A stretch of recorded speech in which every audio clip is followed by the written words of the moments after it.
Well, um, what an amazing sight to look out over this audience and see so many friends and family, colleagues and supporters here to share in this wonderful occasion. And celebrating this moment in front of historic Converse Hall, where thousands of students have walked across this path, makes the moment even more special for me. I am truly humbled by all of the recognition and grateful for the many hands that have made this day possible. I must admit, though, I'm a little embarrassed by all the fanfare. But I do recognize that these occasions are important and symbolic and mark a new chapter in the history of this great institution. I would like to especially thank our chair, Jeannie Ann Brewster, and the Westminster Board of Trustees for this opportunity to lead Westminster. I'm honored that our dear friend and former board chair, Ginger Giovanni, and former President Michael Bassis are here today to participate in this ceremony. They are both special to me. I want to recognize our distinguished faculty and our dedicated staff and talented students who are with us, as well as our loyal alumni and our many generous supporters. Many of our emeritus trustees and former faculty and staff came today, some from distances far away. I'm honored to have our state and city leaders and higher education colleagues from across the state with us, and I especially want to thank Chiaro and the members of our Inauguration Committee for making this day something truly memorable. I want to acknowledge my extended family and friends that have come to support me. And finally, I want to thank my dear Sandy, who willingly signed on to this new role for mine, willingly or unwillingly, as our new First Lady, and each of my children. Would you please stand so we can acknowledge you?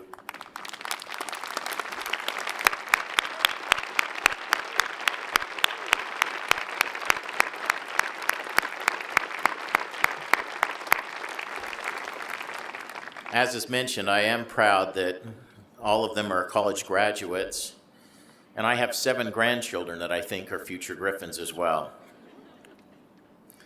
I'm really sorry that my parents, Larry and Bobby, couldn't be here because they are the ones who taught me the values that I have. My mother would have said, "Steve, a college president? Of course." My father, on the other hand, would have said, "Are they sure they know what they're doing?" But truly, I am honored to serve as the 18th president of Westminster. Since my appointment was announced several months ago, some of you may have been asking yourselves, as I have, how did a local kid that grew up just a few blocks from here, who became a cheerleader with his future wife at Highland High School, the son of a local grocery store manager, a return LDS missionary, and a first-generation college accounting graduate from the University of Utah, become the president of this institution? Westminster was founded 140 years ago in 1875 as a Presbyterian prep school. Today it is a nationally recognized comprehensive institution with a distinguished faculty and talented staff serving more than 2,800 undergraduate and graduate students from around the country and throughout the world. So how did I end up here? Perhaps the answer is what English parliamentarian Thomas Buxton once said: "With ordinary talent and extraordinary perseverance, all things are attainable." Indeed, I have had 34 extraordinary years of on-the-job training, taught by courageous and visionary presidents and trustees, and supported by many, many wonderful colleagues. I learned by experiences and mistakes how to manage, how to lead, when to get out of the way, and it has been my good fortune to have played a small role in the wonderful 3 decades of this institution's history. I've also learned for me what perhaps is the most difficult lesson of all, one that I hope will serve me well. Presidents must persistently advocate for change, not just because our world is always changing, but because our human instinct is to protect that which is known and familiar, while job of higher education is to seek out the unknown and unfamiliar. So as I join the ranks of 17 former presidents, I'm committed to continuing the conversation and journey that is Westminster College, so that we can add to the legacy of those who have served before us and ensure that this college will stand for years to come.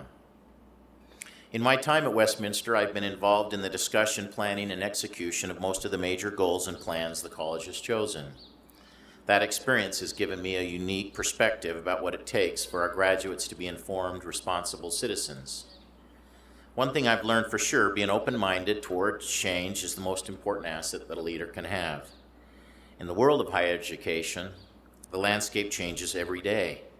There are always new problems and challenges to navigate, and while there are many solutions to most every problem, the solutions from 10 years ago or 5 years ago or even last year may not be the best solutions today. Just as we help our students develop the habits of mind that will enable them to continue to learn, Westminster in its leadership must also continue to commit to be lifelong learners. When we courageously embrace change, we become a strong voice of authenticity, efficiency, and innovation in the ongoing conversation that is Westminster. I've been through many changes at the college. In the early 1980s, I was here for the bold and dramatic reorganization that helped save the college from closure. And I was also here 10 years later when our regional accrediting agency appraised Westminster as a model of higher education, learning, and assessment in the region. I was here when we eliminated athletics in the early 80s because of budget pressures, when we reintroduced them in the 90s, and most recently when we were proudly accepted into the NCAA.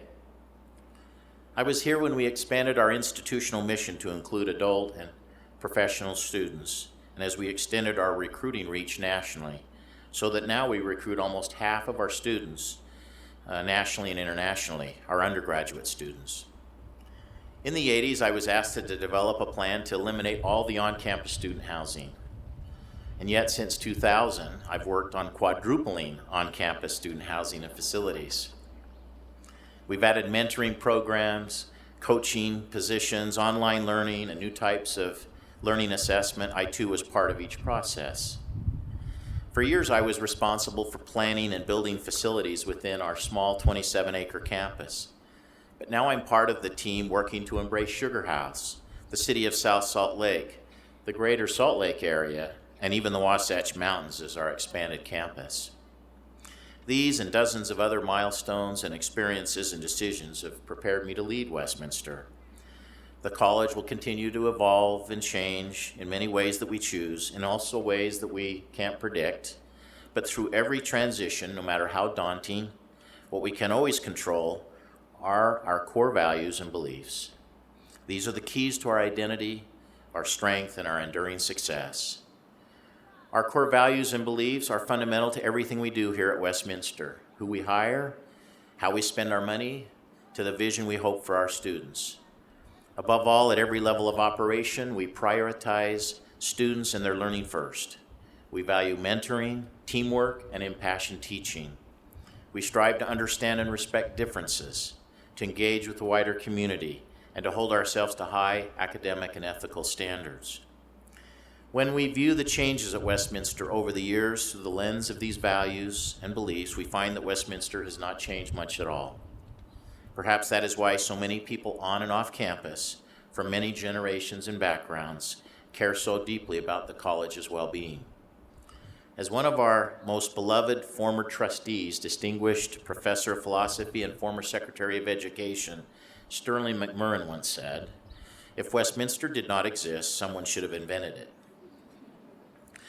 Well, I begin my presidency aware of my own limitations, but thankful for the gifted, talented, and dedicated individuals on the campus with whom I have the pleasure to work with. The people at Westminster are truly special, and I mean that with all my heart. I'm also thankful for the many donors and supporters in our community, many of whom are with us today. We are grateful that you have shared your resources of time and treasure to help this college achieve excellence. Since my appointment was announced, I've received hundreds of expressions of support from people I know and many I don't, much advice, and more than a few special requests. Throughout much of it, there is one recurring sentiment, and that is, we feel safe with you at the helm. This gives me confidence, and I'm happy to hear that, and I hope all of you here today feel that way as well. But as president, I must tell you that safe is not a plan for the future. Feeling comfortable is not enough to guarantee Westminster's success. Together, we have much more to do. Some of you may not be aware of this, but this college has been through many difficult seasons. And when I came to Westminster in 1981, it was in the middle of perhaps the worst season of all. In fact, it was in real jeopardy of failing, and the future was uncertain. But then, as I spent time as a young business manager working with the staff, faculty, and trustees, I was simply overwhelmed by their dedication, their willingness to roll up their sleeves and look for solutions, their sheer unyielding stubbornness in believing that Westminster was worth saving. Times were tough, but instead of walking away and letting the college fail, this amazing community of Westminster stepped forward and committed themselves to saving this college. There were people in my office every day pitching ideas and proposing bold plans, some solid and some over the moon crazy. But the passion and resolve were incredibly inspiring. These experiences of those early years run deep within me, and they give me strength to get through any difficulties that may unfold in our future. Today there are new challenges and decisions ahead of us, but I'm here to tell you we are ready. We are a strong community. We are doing amazing things on this campus every day. We are learning, and as long as we remember who we are prepared to face the future together. This is a school with unbreakable spirit. Together we have much to do, but I firmly believe that right here today, we have everything we need. The vision, the skills, the dedication, and the heart to help Westminster achieve its full potential. I would like to share with you just a few specific challenges that I feel deserve our attention as a campus community. Several Westminster presidents began their terms of office with agendas of their own. Others inherited a strategic plan already approved, and all of them had to respond to several immediate needs. The agenda before us now is made of all three. First, we need to continue to work to strengthen our college with additional financial resources. I am pleased our retention and graduation rates are improving, but we need to do more to create stronger enrollment demand, which is necessary for long-term stability. I also commit that Westminster's extraordinary record of balanced budgets over 3 decades will continue during my presidency. Equally important, though, is that the planning and decisions around institutional priorities will be participatory and transparent. A second immediate need that we must reaffirm and recommit to is Westminster's unique culture. We are a community where students, staff, administrators, faculty, and trustees need to be involved predictably, appropriately, and efficiently in the important decisions we make. There is no legislature or governor to ask or to blame, no funding agency to tell us what to do. As a college, we look to no higher authority for direction or inspiration. We decide the issues, whether it's determining which undergraduate or graduate programs to offer, or describing our place in this technology-driven world, or defining the relationship between our liberal arts and professional programs. We look for solutions to these critical important issues, and we need to be inclusive but efficient in the ways to do this. Each small bit of shared understanding will point us in the best direction for helping students achieve their educational goals, while continuing the conversation about why Westminster and its relevance in the higher education landscape. To help develop this kind of campus culture, we need to declutter the daily schedule for many of our faculty so they can devote more of their time and energy to student learning and to their own professional development. Our academic reputation depends on this as much as it depends on the accomplishments of our graduates. We also need to invest more in the development of our dedicated staff because their work and their relationship with students are also critically important to our success. And for our community to work well, we must expect our students to pay close attention to their own education. A caring, personalized learning environment does not mean that students are relieved of the responsibilities to complete assignments, to know their progress towards graduation, to prepare for life after Westminster, or for the personal choices they make. To be an engaged community, we all need to be respected, responsible, individual members of that community. The final immediate need we must strengthen is our instructional and co-curricular efforts to enhance learning outcomes and student retention. Increase graduation rates, accelerate the time to graduation, and find new high-impact learning experiences. This, I believe, is best accomplished through actively supporting our faculty and staff, filling resource gaps, and making both the academic calendar and the campus more efficient and productive. At Westminster, our strategic plan guides the future of our school. We have 3 ambitious goals: building a community of learners, innovating to support student success, and assuring affordability and sustainability.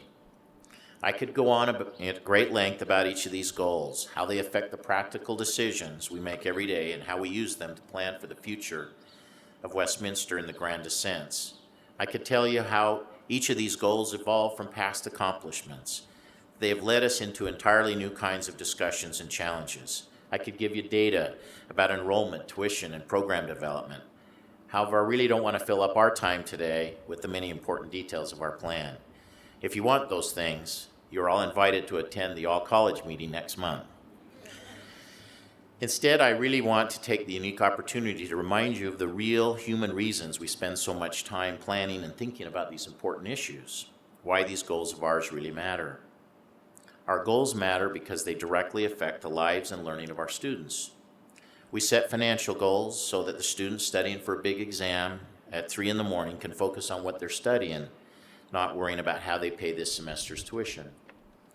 We set goals about our campus culture so that students coming from all over the world, from all backgrounds and beliefs, ethnicities, sexualities, and ages feel safe, supported, and respected and heard.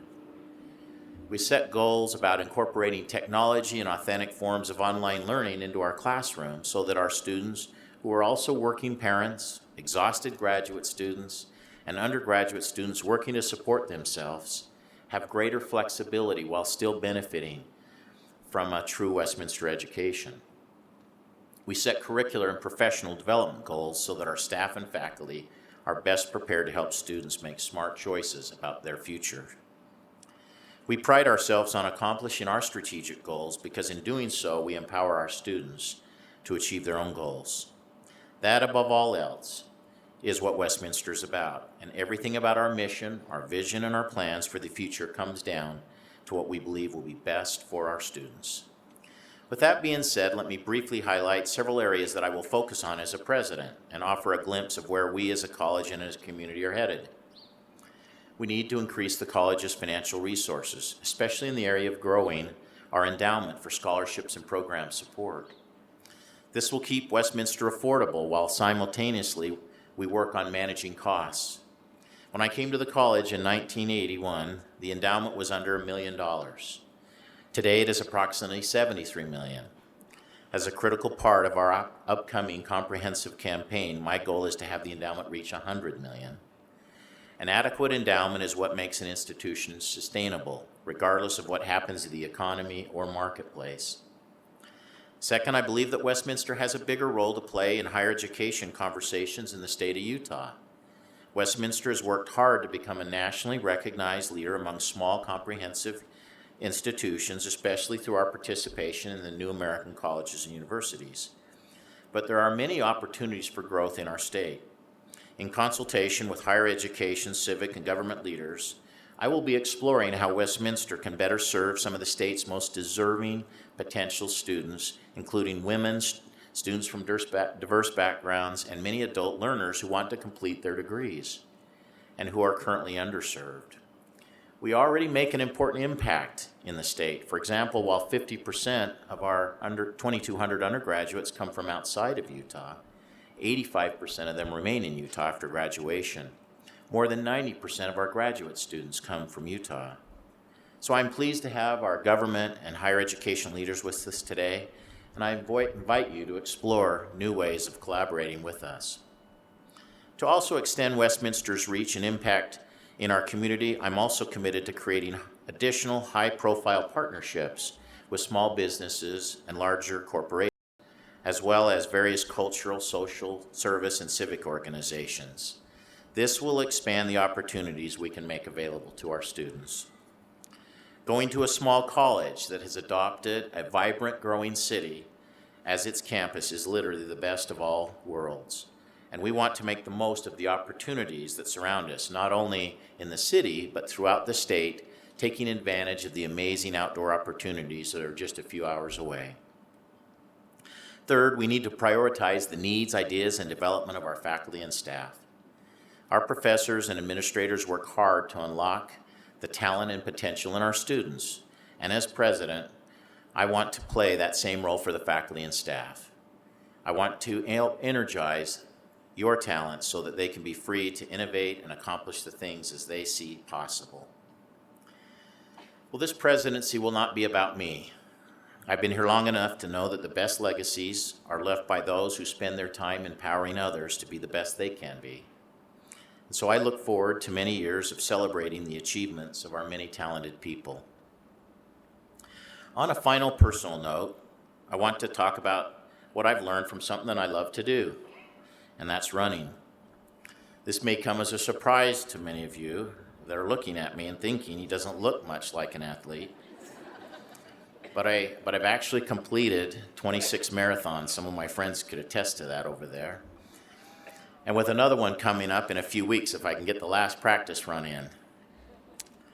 Completing the first one taught me that I can learn and accomplish that which was previously unfamiliar to me. Completing 26 taught me that I kind of like pain, so perhaps this is the perfect job for me. Marathons taught me that I love the process of preparation almost as much as I enjoy the end results, that I'm competitive and thrive on challenges, and most importantly, that I don't give up. Westminster is not a marathon, but it is a relay that has been going on for 140 years.